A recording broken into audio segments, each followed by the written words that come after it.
First of all, we have to look at what is a mental health problem.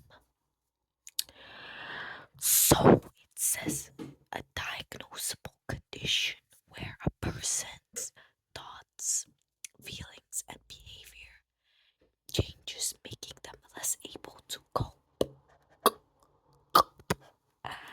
and function.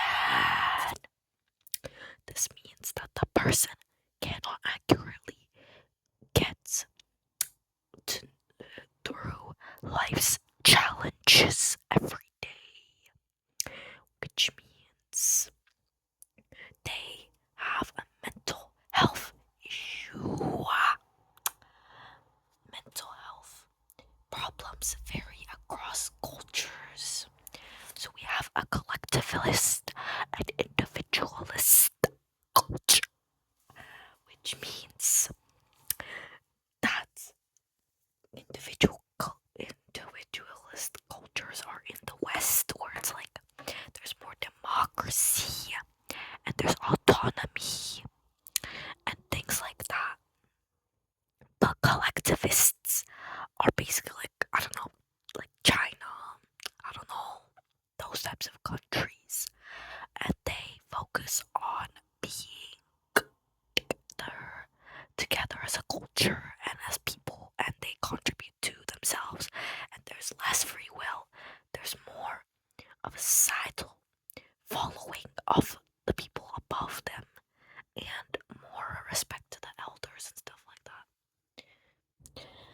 Mental health problems are increasing. I didn't highlight it right. It's not very satisfying, I'm sorry.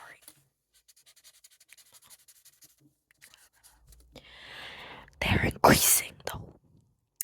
This is because of several factors. So we have overpopulation, which is overcrowding.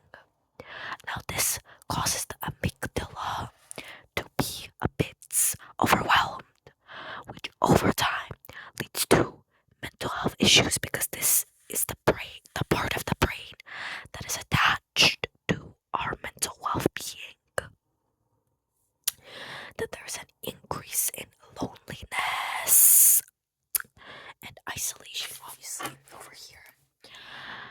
This means that more people live alone. Well, this is actually what causes the loneliness and isolation, but more people live alone. Families have disparities between them, which means there's differences between families and things like that. There's also a lot of technology, which is like a major thing ever. Yeah. Major thing that affects people because technology leads to lack of in-person connection, which means people are less connected via soul and more via like technology, social media. You can just text people, you don't have to meet up. So there's communication errors in that. Obviously, you don't know what the person is thinking. In real life, they're just texting. There's no body language, nothing, whatever. Better change in awareness is also leading to increased diagnosis because when we're more aware of the criteria, it means we can diagnose people properly and people are less shunned and there's less stigma for things such as mental health. Well, obviously there's still some in like collectivist cultures like Africa, for example. Well, not all African nations, but like you know what I mean. Where some of them have more spiritual beliefs about mental health problems. And yeah, there's more nations, some nations in Asia. I don't know, maybe the Balkan regions. It just depends on the culture and how they perceive mental health, how normalized it is, how much awareness they have, how much resources they have to diagnose it. Yeah. Then we have the main effects of mental health problems.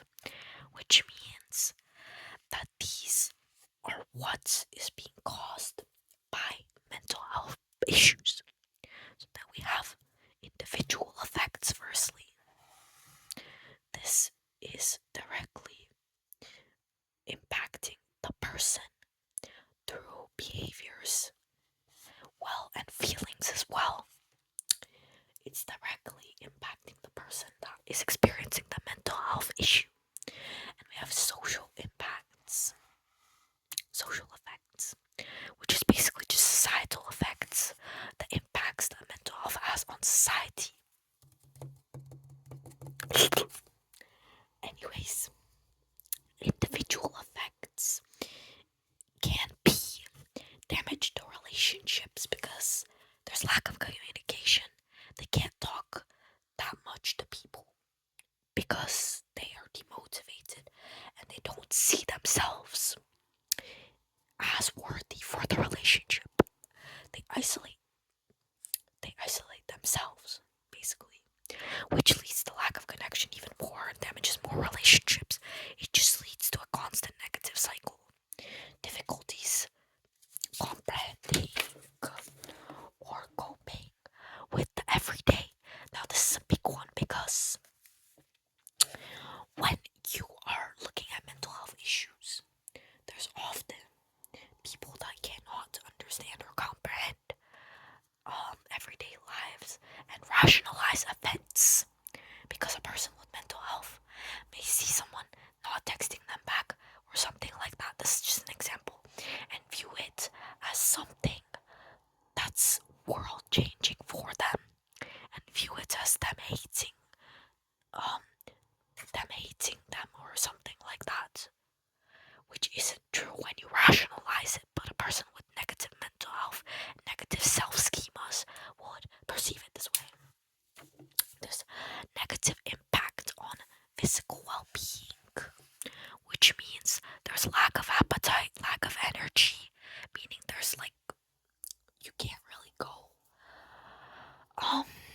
that much around places, that much around people. I don't know. It just depends. Yeah. Then we have the social effects. There's need for more social care.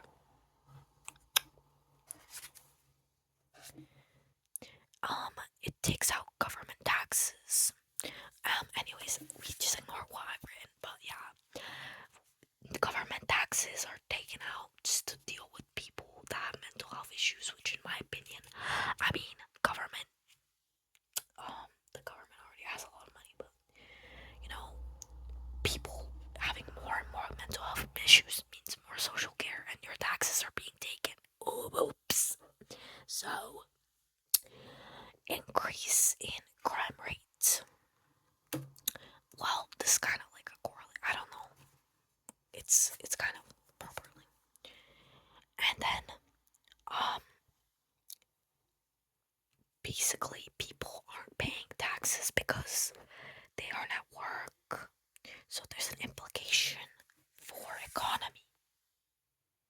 Finally, there's some summary notes. So the ICD is what we use to diagnose mental health issues in the big 2025, and behavioral characteristics such as people having low energy and withdrawing from society, and emotional characteristics are a part of diagnosing mental health issues such as depression. Basically, it's on a scale, which means not everyone experiences the same way. So we all